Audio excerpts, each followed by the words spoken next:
Assalamualaikum warahmatullahi wabarakatuh. Halo anak-anak, bertemu lagi dengan Pak Tata Koswara, SMP Alfa Centauri Bandung. Pada video kali ini, Bapak akan mencoba menjelaskan tentang konsep dasar listrik statis. Ya, pertemuan pertama di bab 4 tentang listrik statis dan penerapannya dalam kehidupan sehari-hari. Sebelumnya, marilah kita berdoa terlebih dahulu agar apa yang kita pelajari hari ini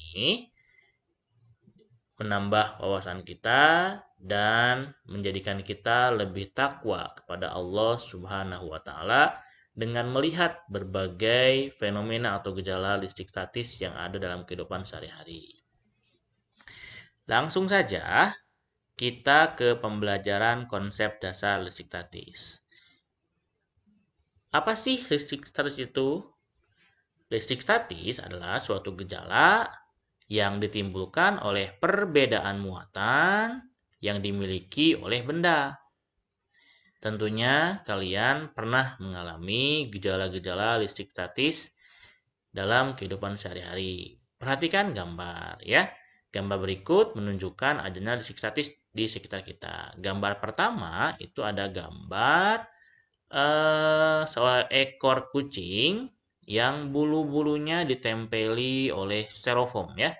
Mungkin kalian pernah ya membuat suatu proyek atau tugas sekolah menggunakan styrofoam. Ketika styrofoam itu digunting, dibuat kecil-kecil ukurannya, maka ada sebagian yang menempel pada tangan kalian ya, mungkin atau di kalau yang punya kucing menempel di bulu kucing. Nah, itu termasuk ke gejala listrik statis. Selanjutnya, kalian lihat ada seorang anak ya, seorang anak yang sedang main perosotan ya, perosotan.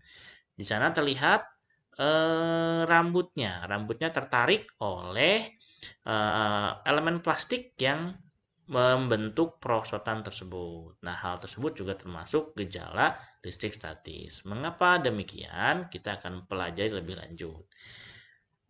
Namun, sebelum kita mempelajari lebih dalam tentang listrik statis, kalian harus terlebih dahulu paham tentang apa itu atom, ya.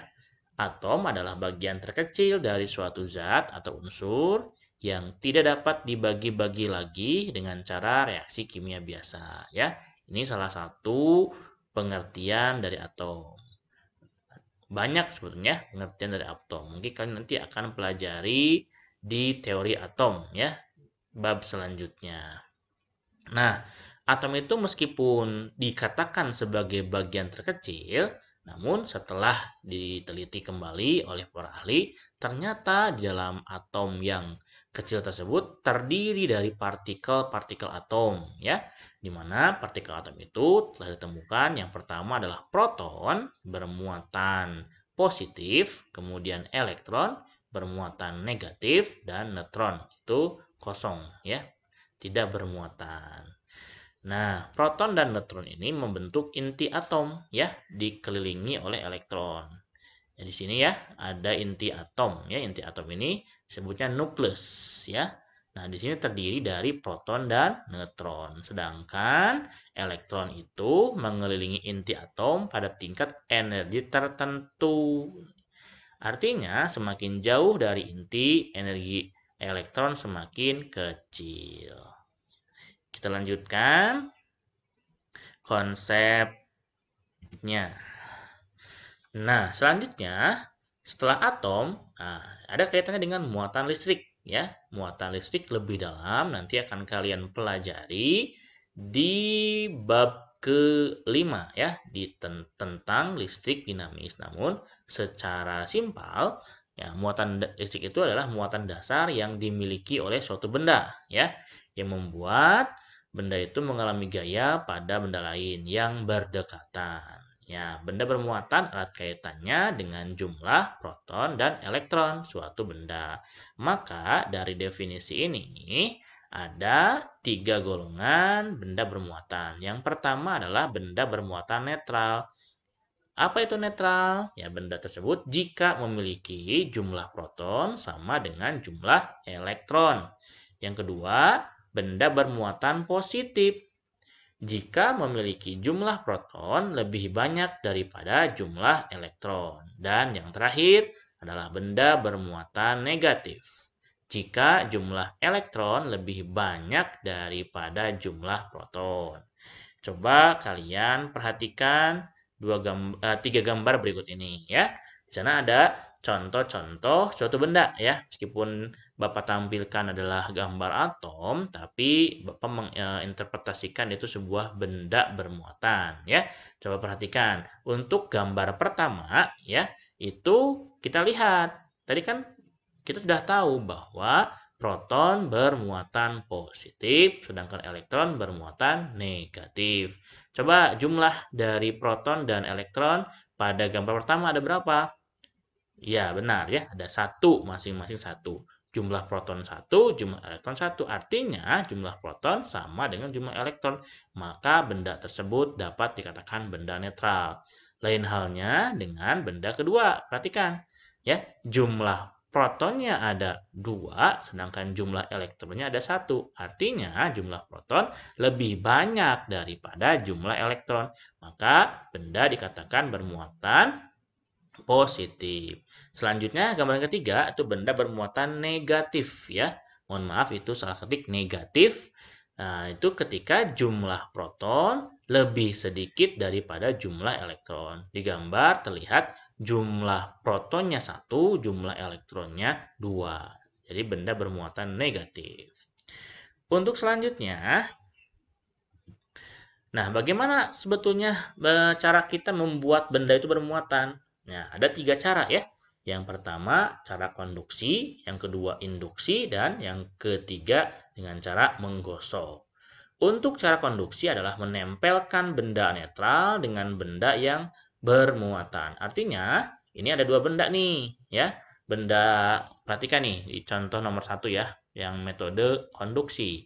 Ini benda batang logam yang netral ditempelkan pada batang logam yang sudah bermuatan. Nanti muatan batang yang logam netral ini akan mendapatkan tambahan elektron. Ingat ya, karena tadi elektron yang aktif bergerak, maka elektronnya akan berpindah. Dengan seperti itu, nanti akan terjadi penambahan elektron pada batang logam, sehingga menjadikan batang tersebut menjadi bermuatan. Ya, selanjutnya dengan cara induksi ya. Metode induksi ini dengan cara mendekatkan benda netral dengan benda bermuatan ya. Beda dengan yang tadi konduksi. Kalau konduksi itu nyentuh ya, bersentuhan antara benda satu dengan benda kedua. Nah, kalau metode induksi tidak bersentuhan, hanya didekatkan saja ya. Contohnya seperti pada gambar ini ya. Perhatikan nih. Nah, ketika batang logam netral didekatkan pada batang yang sudah bermuatan, maka batang yang netral ini ketika dipisahkan kembali sudah memiliki muatan yang lain atau sudah bermuatan. Nah, sedangkan yang cara ketiga adalah cara menggosok, ya, menggosokkan benda satu dengan benda yang lainnya. Nah, cara ini berdasar pada setiap benda memiliki kemampuan untuk melepaskan elektron, ya. Namun, masing-masing benda memiliki kemampuan yang berbeda-beda untuk melepaskan atau menangkap elektron tersebut. Nah, kita bahas lebih lanjut dengan untuk cara menggosok ini ya. Nah, seperti ini. Nah, ini tadi ya kemampuan untuk melepaskan elektron atau menangkap elektron itu kita bisa melihatnya di deret triboelektrik ya. Deret ini adalah menunjukkan bahwa benda akan memperoleh muatan listrik negatif bila digosok di sembarang tempat dan akan memperoleh muatan positif bila digosok dengan benda di bawahnya ya. Nah, untuk deret triboelektrik dia itu kan susunan ya. Coba nih Bapak sudah coba membuatkan apa ya? Susunan dari benda-benda ya dari sumber yang sukar memberikan elektron dan yang mudah memberikan elektron. Jadi kalau dari atas ke bawah itu tingkatannya paling atas itu sukar memberi elektron, artinya dia lebih kuat gitu ya. Sedangkan yang bawah itu lebih mudah memberikan elektron. Artinya ketika dia digosokkan, maka benda tersebut mudah melepaskan elektronnya atau mudah memberikan elektronnya ya. Dari mulai teflon, silikon, solatif, plastik, styrofoam ya, getah pohon, kayu, baja kapas itu sampai tangan kering. Itu deret triboelektrik dari sumbernya. Namun kalau terlalu banyak nih, biasanya dalam dalam ujian atau dalam tes ada beberapa benda-benda yang populer ya. Nah, ini benda-benda populer itu di antaranya ada kaca, rambut, wol, sutra, sisir, balon, dan ebony. Nah, untuk mengingatnya supaya mudah mengingat urutan triboelektrik benda-benda yang penting atau benda-benda yang populer, Bapak buatkan sebuah singkatan ya supaya kalian mudah mengingatnya. Coba nih singkatannya seperti ini. KRL Sumatera di pesisir pantai Bali. Ya, K-nya dari kata kaca ya, R-nya dari rambut, L-nya dari kata wall, Sumatera itu dari kata sutra ya, di pesisir. Nah, sisir, kemudian pantai balon ya, dan I ya, ebonit. Nah, semakin ke kanan itu semakin sukar melepaskan elektron ya, semakin sukar melepaskan elektron. Misalnya nih contohnya sisir dengan rambut. Perhatikan sisir. Sisir kan ini ya. Sisir kemudian rambut. Nah, kanannya mana? Sisir. Nah, maka sisir itu lebih sukar ya melepaskan elektron dibandingkan rambut. Maka rambutnya akan melepaskan elektron ke sisir sehingga sisir bermuatan negatif dan rambut positif. Begitu. Sekarang kaca dengan sutra. Lihat, kaca yang warna merah ya dengan sutra yang warna ungu ya. Perhatikan, kaca itu lebih kiri dibandingkan dengan sutra, sehingga kaca akan melepaskan elektron, sedangkan sutra akan menerima elektron karena sutra itu lebih sukar melepas elektron ya. Selanjutnya balon dengan kain wol. Lihat balon ya, warna biru tuh ya, dengan kain wol. Wol warna hijau toska ya, hijau toska. Maka lihat nih, wol lebih kiri dibandingkan dengan balon, maka wol akan memberikan elektronnya kepada balon sehingga balon bermuatan negatif, wol-nya positif ya. Ebonit dengan wol begitupun ya, ebonitnya akan negatif dan wol-nya akan positif ya. Itu gampang ya mengingatnya. KRL Sumatera di pesisir pantai Bali, yaitu yang benda-benda yang penting atau populer. Selanjutnya ada interaksi benda bermuatan. Nah, ya, kita kan tadi sudah tahu benda-benda itu punya muatan baik positif ataupun negatif. Nah, dua buah benda akan saling berinteraksi ya tergantung dari jenis muatan masing-masing benda. Jika muatan benda berbeda, maka kedua benda akan saling tarik-menarik. Contohnya ini ya. Gambar nomor 3 contohnya ya. Dia kan berbeda nih positif sama negatif. Maka akan ada gaya ya, force ya yang menarik. Ya, artinya dia akan saling mendekat gitu. Ya sama halnya ketika kalian laki-laki ke perempuan kan pasti tertarik ya. Nah, itu berarti ada gaya interaksinya gitu. Namun ketika muatannya sama, maka kedua benda akan saling tolak-menolak. Contohnya, gambar 1 dan gambar kedua. Ya, nggak mungkin laki-laki suka ke laki-laki, perempuan suka ke perempuan. Yang namanya tertarik itu pada lawan jenis. Nah, itulah simpelnya seperti itu. Itu interaksi benda bermuatan. Selanjutnya, ada elektroskop nih. Elektroskop erat kaitannya dengan bahasan dari listrik statis. Apa sih elektroskop itu? Elektroskop adalah alat yang bisa digunakan untuk mendeteksi benda tersebut bermuatan atau tidak. Sebetulnya banyak ya fungsi dari elektroskop, cuman yang Bapak sebutkan salah satu fungsinya saja ya. Dengan kata lain, elektroskop dapat digunakan dalam percobaan tentang listrik statis. Ada beberapa bagian elektroskop yang perlu kalian ketahui ya. Ini yang pentingnya ada 3. Yang pertama kepala elektroskop, yang kedua isolator, yang ketiga daun elektroskop. Coba perhatikan gambar yang Bapak tampilkan ya. Biasanya kepala elektroskop itu adalah tempat ya di mana benda bermuatan akan didekatkan di sana ya. Kemudian elektroskop itu bagian yang tidak menghantarkan listrik ya, biasanya untuk menyumbat saja. Sedangkan daun elektroskop, daun akan menguncup ya ketika netral atau diam ya atau menutup gitu. Namun ketika kepala elektroskop mendapatkan muatan, maka daun akan membuka gitu. Bagaimana prinsipnya? Seperti ini ya prinsip kerja elektroskopnya. Mula-mula elektroskop dalam keadaan netral, daun elektroskopnya menutup. Perhatikan gambar 1 ya. Nah, kan nutup ya, jadi netral. Jumlah proton dan jumlah elektronnya sama. Nah, gambar kedua, jika benda bermuatan positif didekatkan dengan kepala elektroskop, maka elektron dari daun akan bergerak ke kepala elektroskop. Pak, kenapa elektron dari bawah naik ke atas? Ya, tadi kan sifat dari elektronnya sendiri.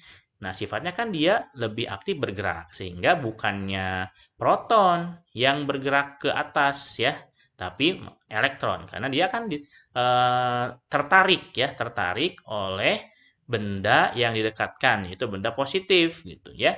Nah, ketika naik elektronnya di daun elektroskop, yang tertinggal hanya apa? Muatan positifnya saja. Nah, positif dengan positif antara satu daun dengan daun yang lainnya, dia kan sama, akan membuka. Nah, ketika membuka, itu membuktikan bahwa benda itu bermuatan. Nah, gambar ketiga, nah itu contoh untuk benda ketika elektroskop ketika didekatkan dengan benda yang bermuatan negatif, ya.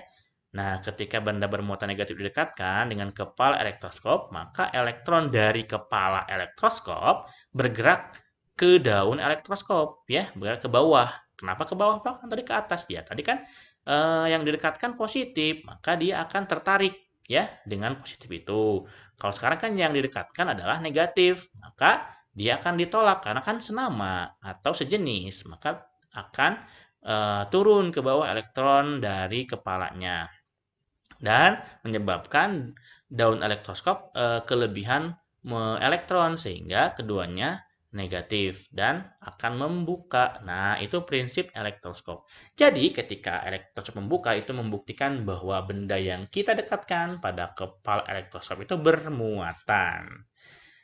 Oke, selanjutnya ada contoh listrik statis dalam kehidupan sehari-hari. Banyak contohnya ya, tentunya ada contoh yang menguntungkan, ada juga yang merugikan. Untuk yang menguntungkan misalnya mesin fotokopi ya, itu juga sama menggunakan prinsip dari listrik statis. Kemudian penggumpal pada polusi pabrik juga sama. Jadi ketika polusi tersebut tidak digumpalkan, maka terbayang ya udara yang ada di bumi ini sangat kotor gitu karena kan polusinya langsung semuanya masuk keluar gitu. Nah, ada yang menggumpalkan jadi ada penarik di sana ya, penarik elektronnya di sana. Pengecetan juga sama ya, menggunakan prinsip listrik statis. Jadi di sana supaya erat ya, supaya catnya kuat, nah maka dipakailah prinsip di mana catnya harus berbeda muatan dengan si bahan dari yang mau dicatnya sehingga nanti akan tarik menarik seperti itu ya. Selanjutnya ada yang merugikan. Ya contohnya petir ya. Nah, petir ini terjadi ya fenomena yang sering terjadi ketika hujan atau mau badai seperti itu ya. Nah, apabila awan melewati gedung yang tinggi, muatan negatif di dasar awan akan menginduksi bangunan gedung. Nah, apabila muatan pada awan bertambah, gaya elektrostatis akan memaksa muatan negatif loncat secara tiba-tiba dari dasar awan ke puncak gedung yang disertai dengan bunga api listrik. Nah, pelepasan itulah yang disebut dengan petir ya.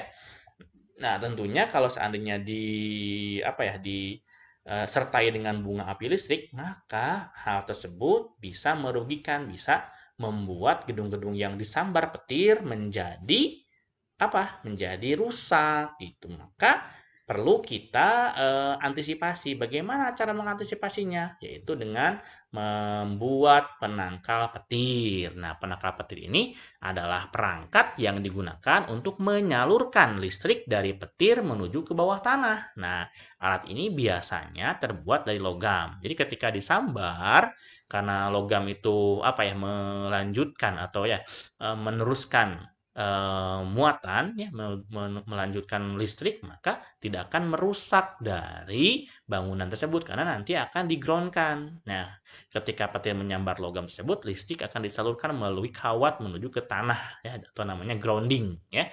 Penangkal petir ini bekerja dengan mengalihkan listrik dari struktur bangunan yang rentan.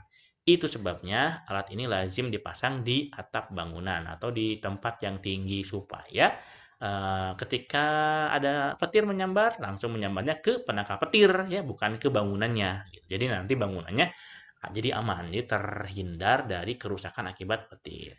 Oke, untuk pertemuan pertama itu saja ya, sampai penangkal petir. Untuk pertemuan selanjutnya kita akan belajar tentang hukum Coulomb. Terima kasih atas perhatiannya. Jika ada hal yang ingin tanyakan, boleh kalian mengisi kolom diskusi atau chat di Canvas ya. Terima kasih. Assalamualaikum warahmatullahi wabarakatuh.